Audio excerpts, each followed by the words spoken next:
유전적 영향이 크고 흔한 자극들이 증상을 악화시키는 원인이 되기도 합니다. 안녕하세요. 저는 수성코끼리 소아청소년과 원장 유정입니다. 아토피 피부염은 흔히 발생하는 만성 염증성 피부 질환으로 심한 가려움증을 동반하고 전형적인 병변 위치에 만성 혹은 반복적인 피부염이 생기는 질환입니다. 반면 두드러기는 갑작스럽게 피부가 붉거나 흰색으로 부풀어 오르고 심한 가려움증이 동반되는 피부 질환으로 수시간 내에서 하루 이내에 사라지는 경우가 많지만 하루 이상 지속되는 경우도 있습니다. 단순 트러블은 일시적으로 생겼다가 금방 좋아지고 가려움증을 동반하지 않는 경우가 흔하지만 아토피 피부염은 만성적, 반복적으로 발생하며 피부가 계속 건조하고 가려운 특징이 있습니다. 두드러기는 비교적 갑작스럽게 발생하고 부풀어 오르는 듯한 발진이 짧은 시간 내에 생겼다가 없어지는 것이 특징입니다.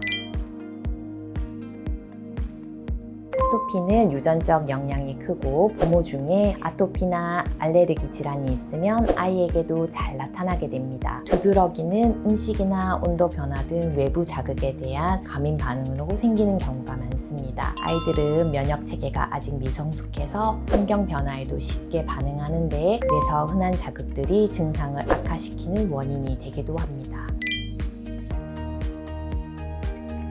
건조한 겨울에는 피부가 쉽게 갈라지고 진먼지 진드기나 특정 음식은 염증 반응을 일으켜서 가려움증이나 발진 등을 유발하게 됩니다. 이런 요소들은 아이들의 피부를 자극하거나 면역 반응을 유도해서 아토피 증상을 더 심하게 만들 수 있습니다.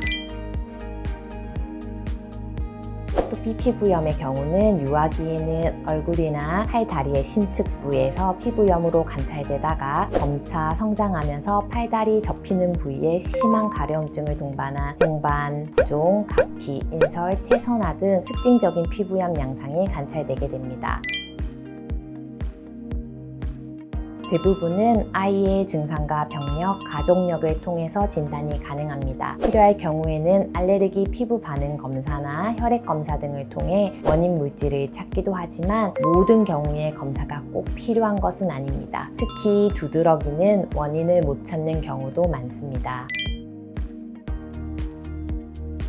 아토피는 보습을 꾸준하게 해주는 것이 가장 중요한데요. 자극이 되는 환경 요소는 최대한 줄여야 합니다. 증상에 따라 적절한 스테로이드 연고 및 칼시뉴린 억제제, 면역 억제제나 항생제, 항히스타민 제제를 사용합니다. 두드러기는 항히스타민 제제를 통해서 가려움이나 부종을 가라앉히고 악화되는 원인이 규명된 경우에는 원인 회피가 중요합니다. 아이가 스트레스를 받거나 피로할 때에도 증상이 심해질 수 있기 때문에 전반적인 생활 습관 관리도 필요합니다.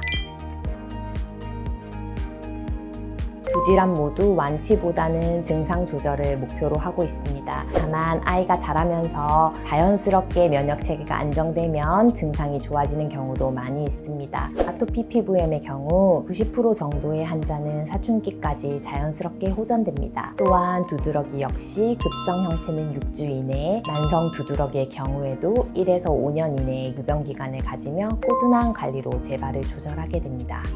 아토피와 두드러기는 흔한 질환이고 대부분 아이가 성장하면서 증상이 호전되거나 사라지는 경우가 많습니다. 너무 걱정하지 마시고 아이의 피부 상태를 잘 관찰하고 꾸준히 관리해 주시면 됩니다. 무엇보다도 아이가 긁지 않도록 도와주는 부모님의 역할이 정말 중요합니다.